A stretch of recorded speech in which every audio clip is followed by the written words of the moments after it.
Officer down! I repeat, officer down! Welcome back to 1033. This is your host, Nathan Kapler, a podcast created for a first responder by a first responder. If you are not a first responder, you still are welcome. This podcast is aimed directly at trauma and post-traumatic stress disorder.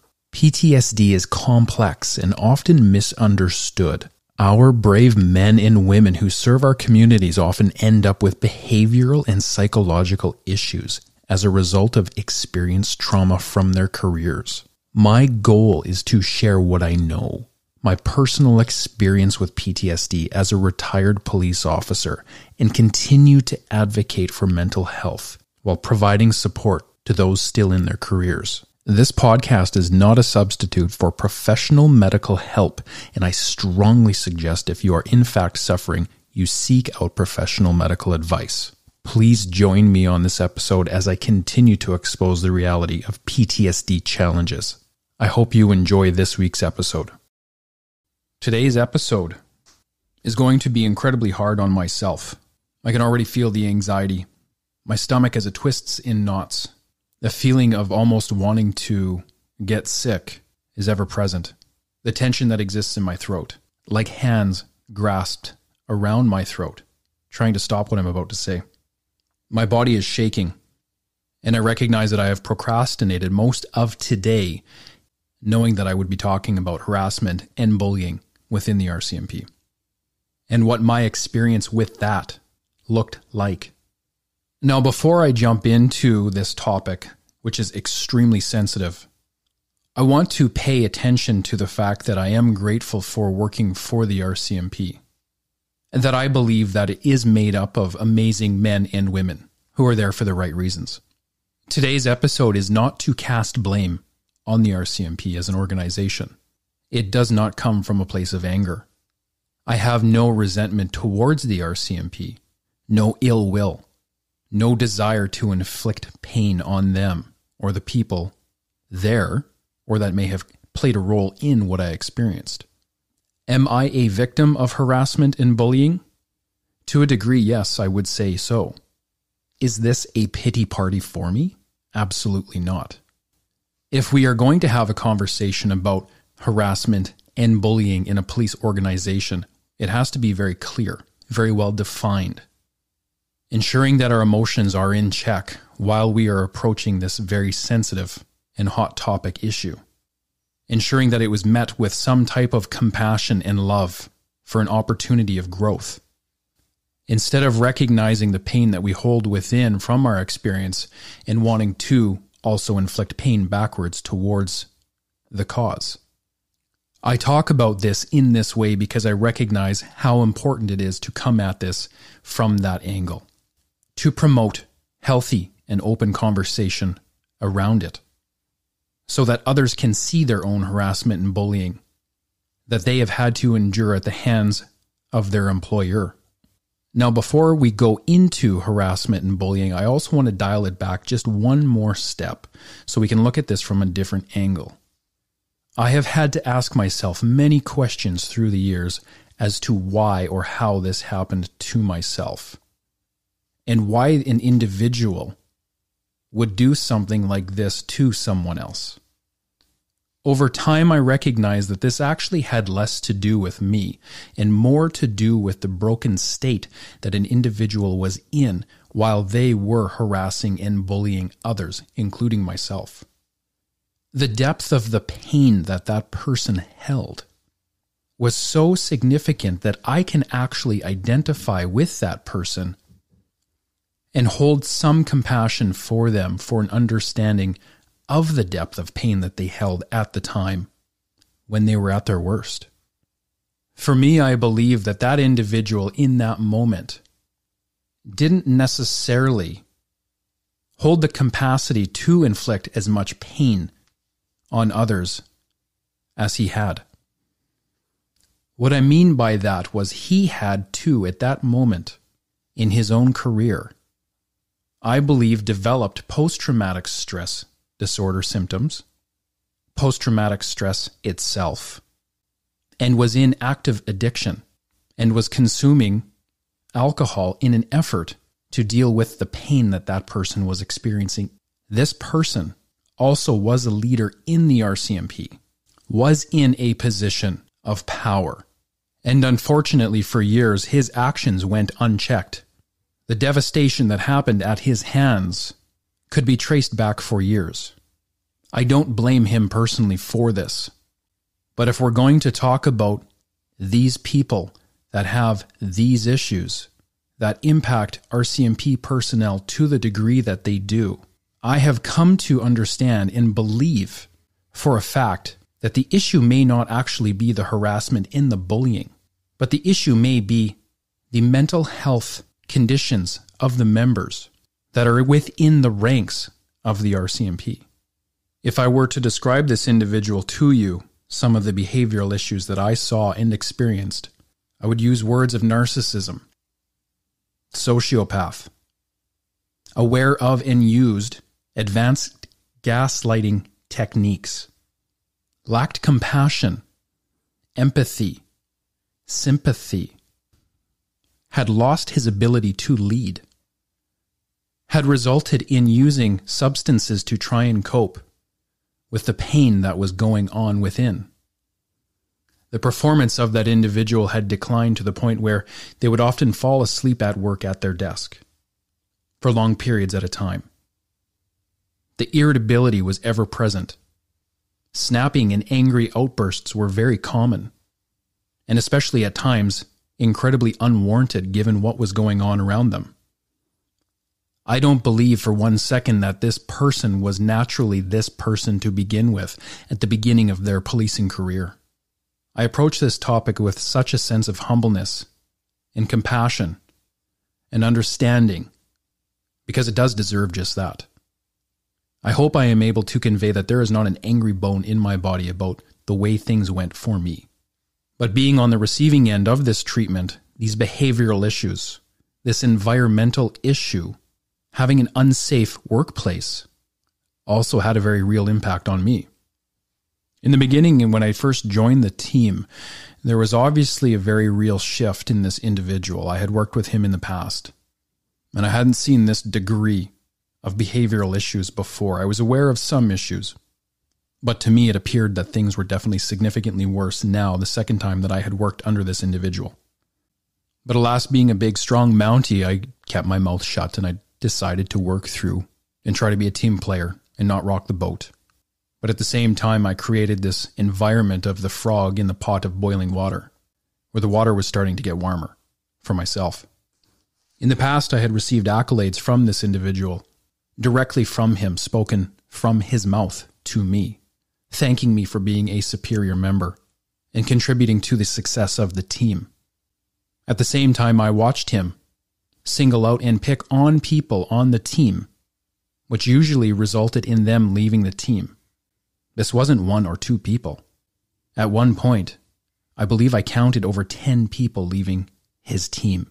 People were coming and going as a result of him and his leadership style. Many had went forward trying to complain, but hit different roadblocks along the way, and their concerns were never validated, never truly heard, maybe weren't articulated well enough due to the situation. That's common too. And that's not to blame the person that steps forward as being a lesser person, but you do go through a period of disbelief even within yourself as to what you're experiencing. When you start to mix in emotions that come from a place of being harassed and bullied, there is an opportunity for you to come off slightly less credible. And that's the unfortunate part about this, is I do believe a large portion of people that are harassed and bullied really struggle with stepping forward, but also struggle with stepping forward and really giving truth to their story of what that harassment and bullying looks like. It's an incredibly overwhelming process. Now, why did I not say something in those moments when I was on the team for the first time watching this all take place? Out of fear for my own career, knowing what that individual was capable of, knowing that careers could be shattered due to the connections that that person held.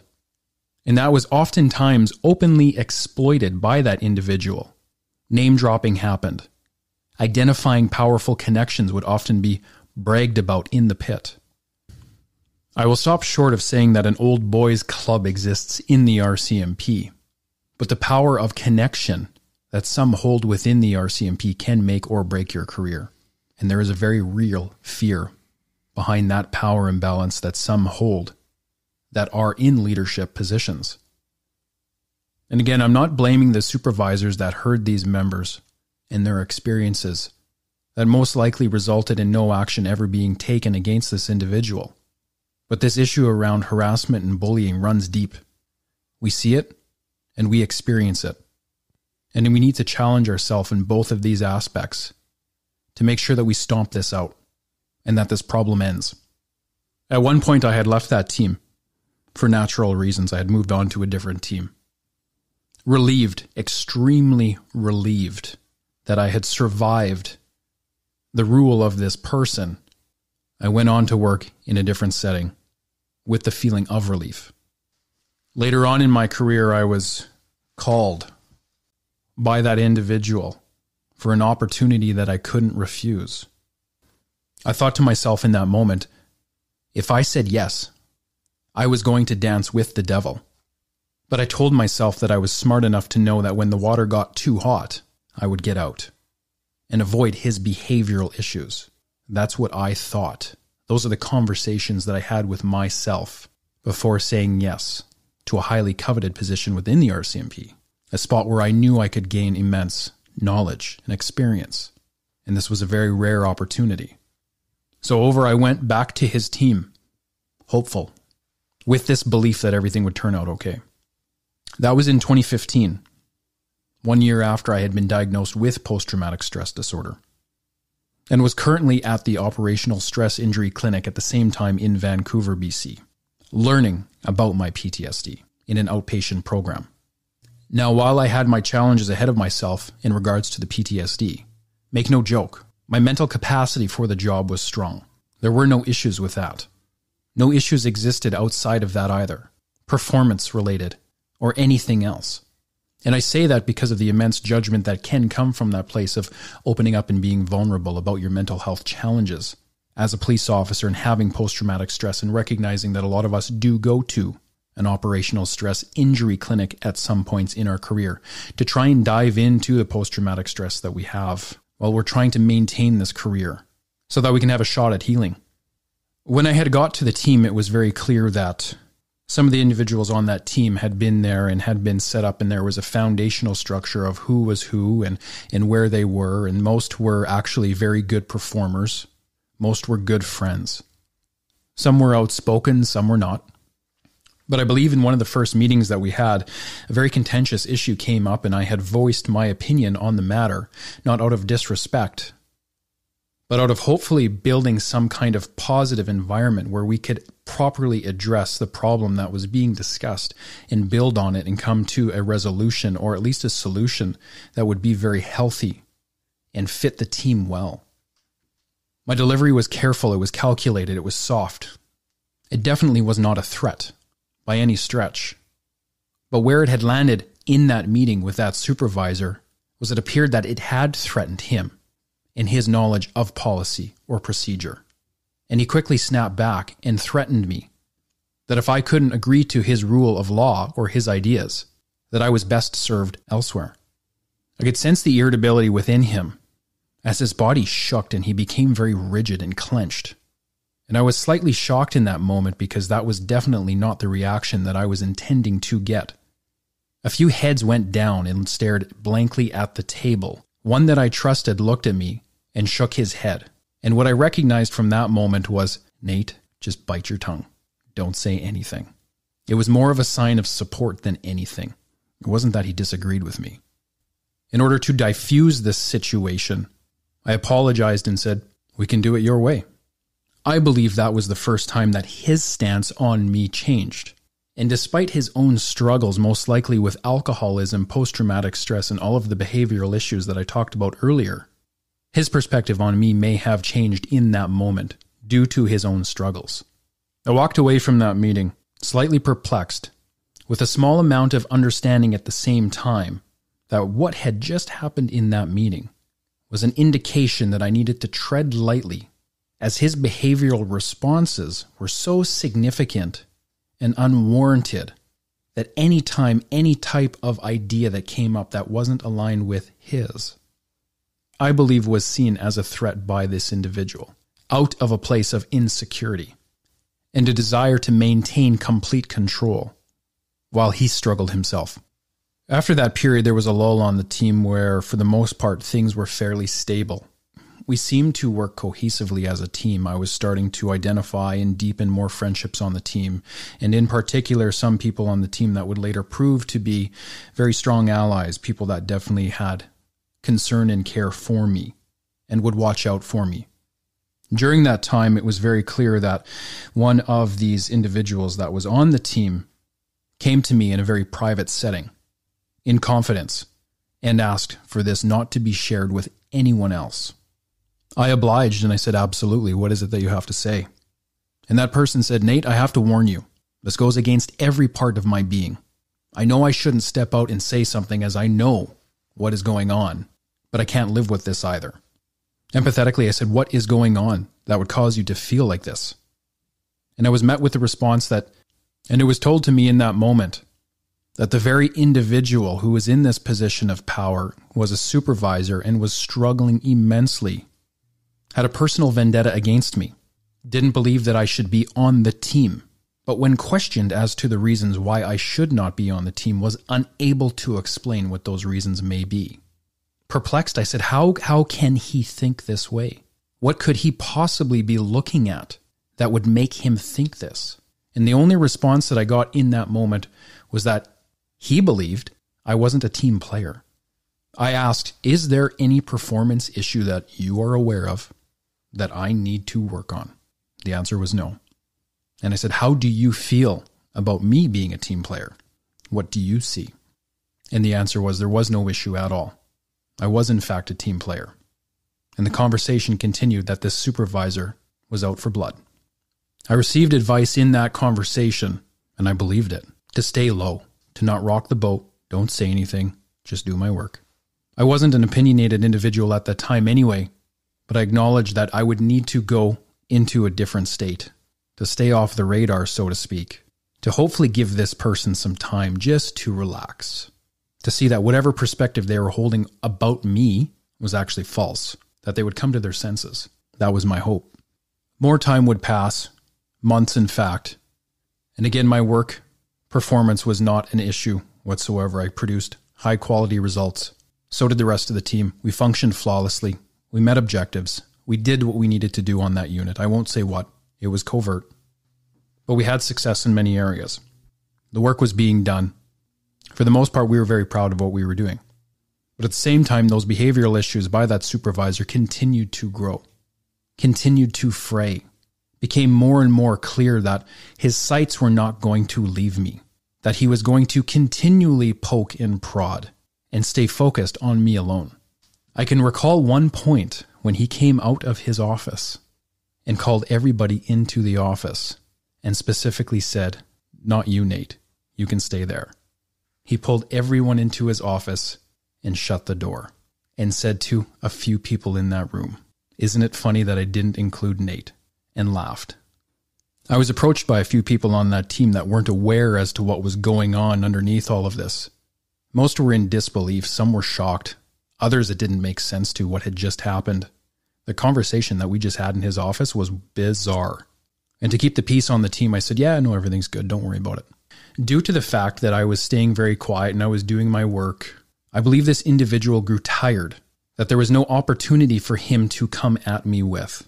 He then started to micromanage me to a level I had never seen before, checking everything, monitoring deadlines just for myself, phoning me after work at random hours, asking me about work on time off.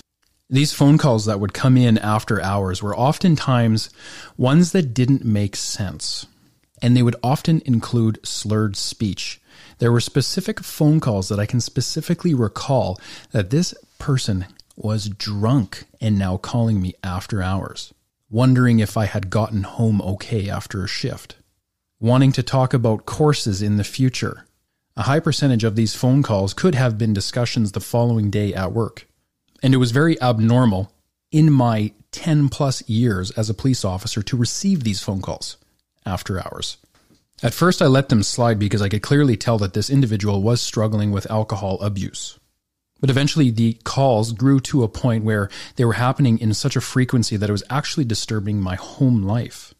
So at one point on one of these calls, when he had called for the last time in an intoxicated state, asking me if I had driven home safely, I responded yes. And he said, good. And there was a long pause. Conversations had almost become this game of chess. And I waited for his response next. So I asked him, I said, what was the reason that you had called me tonight? And he had replied in an unnatural state, I just wanted to check to make sure you had gotten home safe. Was there another reason you had called me tonight? You replied that, you had court today and you didn't come back to work after court. And I thought maybe you left early. And I replied, I did actually leave early. I missed my lunch and I was down at court for the day. And despite being done court early, an hour earlier than I anticipated, I was able to then take my lunch at the end of my shift and just drive home. And I continued. And this is something that I actually had conveyed to a supervisor to convey to you because I actually couldn't get a hold of you in that moment. And he said, so you did work your full shift. And I knew in that moment that I had to finally take a stance and put up a barrier. The calls were getting too much. They were impacting my home life. My wife was actually now starting to ask why I was getting so many phone calls at night. And as a Mountie, we need our time at home to disengage and find peace and calm down and rest. We deserve that. So I told him in that moment, listen, I appreciate the fact that you reach out and call me after hours, but this is something that could have been dealt with tomorrow. So let's try to shift into a place where we do that, where the phone calls don't happen as much. And I would gladly talk about this with you tomorrow.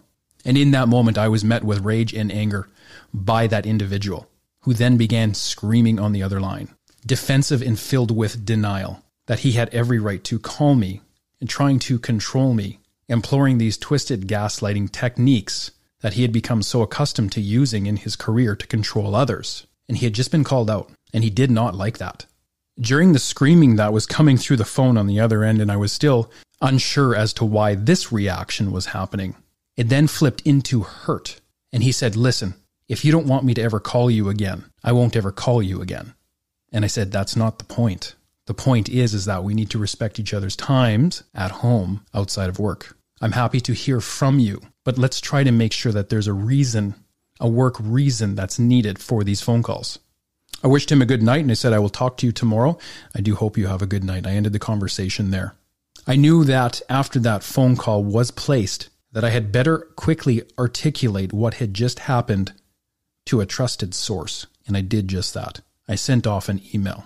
Now, this trusted source received that email and the details within and advised that they wanted to speak to me the following morning about the conversation that I had just had with this supervisor that was so irate. And to switch gears even further, I am actually going to recognize that this story is turning out to be a lot longer than I anticipated. So what I'm going to do in this moment is we're actually going to end the episode here, and we're going to follow up next week and continue off from where we left off. Until then, much love. I hope you enjoyed this last episode. As we continue to grow, I would appreciate your support. Please consider subscribing to the podcast on your favorite streaming platform. Leave a comment or a review and share this with anyone that you may know may benefit from what we are discussing. Have a great week, and as always, thank you for tuning in.